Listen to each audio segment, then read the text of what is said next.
Hello mes people, j'espère que vous allez bien. C'est la Manouchka, bien sûr. Eh bien, aujourd'hui, une petite vidéo un peu spéciale. J'étais posée là, tranquillement, sur la moquette, en train de rédiger un petit article intitulé Comment se motiver pour se bouger les fesses et atteindre ses objectifs. Et pendant que j'étais en train de rédiger cet article, je me suis dit, ah bah, autant en faire une vidéo, c'est plus sympa. En plus, je peux avoir l'impression de vous parler directement plutôt que de taper les choses. Ça aura peut-être un petit peu plus d'impact et puis ça sera un peu plus spontané. Donc voilà, j'ai écrit juste les petits points que je voulais aborder et c'est parti. J'espère que je vais pas trop faire de hors sujet et que je vais pas parler pendant 10 ans et que cette vidéo sera pas trop longue. Mais voilà, on va essayer. Alors, ma première astuce pour me bouger, pour me motiver en fait, euh, au quotidien, c'est l'astuce de... Dans ma tête, dans ma tête, j'appelle ça l'astuce de la bande de cire. Quand on s'épile, les personnes qui s'épilent ou qui se sont déjà épilées à la cire savent de quoi je parle, ou même avec les bandes aussi, les bandes à la cire froide. En gros, euh, après avoir étalé la cire sur la peau, pour les personnes qui ne le savent pas, faut pas attendre trop longtemps. Il faut, il faut tirer rapidement après l'avoir étalé. Ça durcit un tout petit peu, on compte quelques secondes, on tire. C'est pareil quand on veut retirer un morceau de scotch qui est sur la peau et qui est accroché au poil ou un pansement, quelque chose comme ça. Faut pas attendre trop, faut pas trop réfléchir parce que plus on réfléchit, plus on va penser à toutes les raisons pour lesquelles on ne doit pas le faire et on va avoir peur et on va bugger et on va rien faire. Et bien, avec la motivation, c'est la même chose. Si on réfléchit, tiens, aujourd'hui, il faut que j'aille faire du sport. Ouais, mais en même temps, regarde l'heure qu'il est déjà. Ouais, mais je dois faire un autre truc après. Ouais, mais si je le fais pas, je pourrais pas le faire à un autre moment. Ouais, mais en même temps, je suis fatiguée. Ouais, mais j'ai faim. Ouais, mais si, ouais, mais ça. En gros, il faut pas laisser le temps au cerveau de réfléchir et de penser à des excuses, des prétextes, des alternatives, des échappatoires. Non, non, non. Il faut, dès qu'on a l'idée de faire quelque chose, un 2 3 boum, c'est parti, on le fait. Donc c'est ce que j'essaye. Ça marche pas à 100%, mais ça marche quand même 3 fois sur 4. Quand je dois aller au sport, notamment, quand je dois me motiver pour aller courir, faire du sport. Ah tiens, faut que j'aille faire du sport. Est-ce que je... un 2 3 boum, je suis partie. Je me laisse pas le temps de réfléchir, je me laisse pas le temps d'hésiter, je me laisse pas le temps de quoi que ce soit, je réfléchis même pas. Dès que l'idée m'effleure, l'esprit, hop, c'est parti. Comme la bande de cirque, clac, on arrache. Et je trouve que c'est plutôt pas mal parce qu'en gros on est en mode robot quasiment et, et on fait les choses. Voilà, c'est tout. La deuxième astuce, alors c'est quelque chose que je fais depuis un moment déjà. Je sais plus où est-ce que j'avais appris ça. Probablement en lisant des livres de développement personnel il y a des années et des années de ça. C'est d'intégrer dans un planning ce qu'on doit faire. Donc quand j'ai des choses à faire, que je sais que ça risque de me sortir de la tête, je risque d'avoir d'autres priorités que je vais vouloir faire passer avant ou quoi que ce soit. Je le mets dans mon planning à la tranche horaire à laquelle j'aimerais le faire et comme ça, entre guillemets, j'ai pas le choix puisque c'est dans mon planning. Je peux pas dire que j'ai pas le temps, que c'était pas prévu parce que c'est dans mon planning. Et je peux pas dire que je l'ai oublié parce que c'est dans mon planning. Donc c'est pas mal pour notamment, bah, encore une fois, tout ce qui est sportif, tout ce qui est rendez-vous avec des amis, voir des gens, ce genre de choses. On a envie de le faire, mais quand la flemme est là, la flemme s'installe, on se dit ah mince, là, tout d'un coup j'ai plus le temps, j'avais pas prévu, mince. Non, alors que si on met dans le planning directement, tous les 2 jours de 9h à 10h, je vais aller courir. Ben voilà, c'est tous les 2 jours dans mon emploi du temps, mon calendrier, il y a écrit de 9h à 10h que je dois aller courir et c'est tout. Il y a beaucoup plus de chances que je le fasse que si c'était pas du tout dans mon planning, que j'avais en gros pas de trace de l'existence de cette tâche. Dans le même esprit, il y a tout ce qui est planeur, bien sûr, to-do list et app. de planeur. Donc j'ai déjà parlé de celle que j'utilise beaucoup, moi c'est Anydo, j'adore cette app. Elle est passée payante il y a quelques années, mais on peut quand même l'utiliser gratuite. De toute façon, je crois que la version payante, elle n'est pas super super chère. En tout cas, moi j'utilise toujours la version gratuite et ça me suffit amplement. Ça me permet d'avoir ma to-do list pour le lendemain, pour les jours à venir, pour un jour éventuellement. Et en gros, ça permet d'allier la fonction calendrier avec une date précise à la fonction to-do list avec les tâches qu'on doit réaliser les unes après les autres. Voilà, donc en gros, c'est comme une petite alarme. Donc on peut très bien le faire avec une alarme si on ne veut pas utiliser d'application. Mais en gros, c'est comme une petite alarme qui sonne aux tranches horaires prévues pour une action. Qui sonne pour nous rappeler que ben voilà, on avait ça à faire. Est-ce qu'on l'a fait? Si on l'a fait, on peut le barrer dans la liste. Si on l'a pas fait, on peut demander à ce que ça soit réaffiché d'ici 15 minutes, d'ici 1 heure, d'ici un jour. Enfin bon, très très pratique. Dans l'esprit application, il y a tout ce qui est les applications de focus. Moi, je le fais sans application.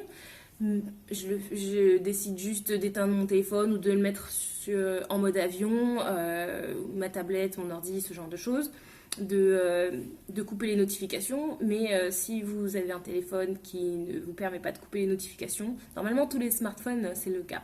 Mais bon, si vous ne savez pas comment faire ou vous n'avez pas la possibilité de le faire, vous pouvez très bien télécharger une application qui vous permet de, en gros, couper tout ce qui est distraction du téléphone, donc notifs, messages, ce genre de choses, réseaux sociaux, pendant un certain laps de temps, donc 20 minutes, une demi-heure, 2 heures, c'est vous qui choisissez. Et en gros, ça vous permet de vous concentrer pendant cette période sur vos tâches, vos missions, vos objectifs, enfin bon bref, ce que vous avez à faire. Et ne pas se laisser distraire par des petites choses à faire, des messages, une nouvelle photo d'un tel sur Instagram ou un live qui n'était pas prévu. Bref. Ou passer sa vie sur Snap. Enfin bon, bref. Donc voilà, c'est plutôt pas mal pour pouvoir rester concentré parce que effectivement, tout ce qui est téléphone, réseaux sociaux, pas que réseaux sociaux, hein, vraiment juste téléphone et appareil connecté en règle générale, ben, ça bip tout le temps dans notre tête. Il y a toujours quelque chose qui veut être plus important que tout le reste dans notre vie et forcément, ben, on est tenté de les écouter, laisser toutes ces notifications et de pas se rester concentré sur ce qu'on faisait. Donc ça peut être pas mal si vous êtes dans ce cas. Une autre chose pour rester motivé qui marche, pour me motiver et rester motivé qui marche très très bien pour moi, c'est d'écrire mes objectifs. Donc c'est quelque chose que je fais très très régulièrement, au moins toutes les semaines, je réfléchis à ce que je veux, ce que je veux dans la vie, ce que je veux maintenant, ce que je veux à court, moyen, long terme. J'écris énormément et je détaille comment atteindre ces objectifs. Et je relis ce que j'ai écrit aussi précédemment. Et ça me permet déjà de savoir si je suis toujours en phase avec moi-même. Mon moi-même de la version précédente.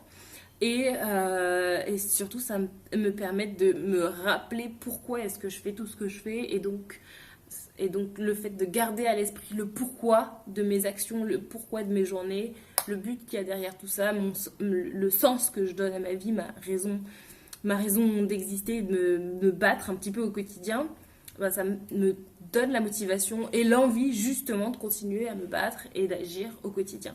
Donc écrire ses objectifs, vraiment c'est quelque chose, enfin, s'il n'y a qu'un seul conseil, limite que vous pourriez retenir, c'est ça. De vous poser, de réfléchir à ce que vous voulez, de l'écrire. Voilà. Dans la continuité de ce conseil, écrire ses objectifs, je dirais parler de ses objectifs, en tout cas partager ses objectifs avec quelqu'un, parce que, premièrement, parce que ça donne encore plus une dimension de réalité. Donc quelqu'un d'autre que soi-même sait qu'on a cet objectif à atteindre, donc c'est encore plus vrai qu'il faut l'atteindre. Donc ça veut dire que les actions qu'on doit faire derrière pour se motiver, pour pouvoir atteindre cet objectif, ben, elles ont encore plus elles sont encore plus importantes et elles sont encore plus vraies et encore plus réelles, limite, que, que, que si on gardait juste au fond de son cœur. Et aussi parce que c'est bien d'avoir une personne qui soit à côté, alors moi j'appelle ça ou le chaperon ou le collègue, qui soit une personne qui soit là soit pour voir nos progrès, voir notre évolution et nous pousser et nous booster, nous soutenir pour qu'on puisse continuer sur notre route, ou soit quelqu'un qui justement va avoir un objectif à peu près similaire et qui pourra travailler à atteindre cet objectif ou ces objectifs en parallèle. Ah, pardon. Qui pourra travailler à atteindre ces objectifs en parallèle de soi. Donc comme ça, on a un binôme, ou plus qu'un binôme d'ailleurs, parce que ça peut être un groupe plus important que deux. Ça peut être toute une classe, ça peut être des fans sur les réseaux sociaux. J'espère que vous n'entendez pas les travaux qu'il y a dans la rue, parce que comme par hasard, ils ont décidé maintenant de faire des travaux. Enfin bon, tout ça un petit peu. Et qu'est-ce que je disais? Et donc du coup, ça peut être plus que deux, ça peut être un groupe plus important, mais au moins, il y a une personne qui sait qu'on a des objectifs à atteindre et qui en quelque sorte va être le garant de ces objectifs et de notre évolution vers ces objectifs. Enfin, mon dernier conseil, c'est une petite vidéo que je vais essayer de faire un peu rapide, même si je vois que je suis déjà à 12 minutes, je parle trop. Mon dernier conseil, c'est de changer d'environnement, c'est-à-dire que si on essaie d'atteindre un objectif, on essaie de se motiver, mais que tout ce qui est autour de soi reste pareil, il y a de fortes chances qu'on reste pareil et qu'on n'ait pas envie de changer quoi que ce soit dans notre attitude, dans notre comportement et dans nos habitudes.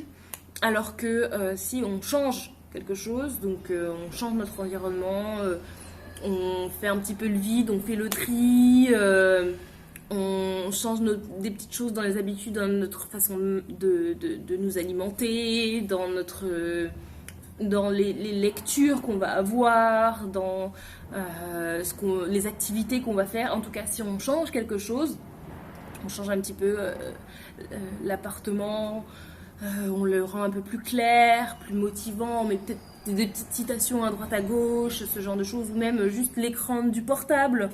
On le met de sorte qu'il soit un peu plus motivant, différent. Rien que ça, rien que ce petit changement va provoquer un rappel que quelque chose a changé et on aura moins tendance à faire ce qu'on a l'habitude de faire tout le temps parce que on ne sera pas dans les mêmes conditions que dans lesquelles on est tout le temps.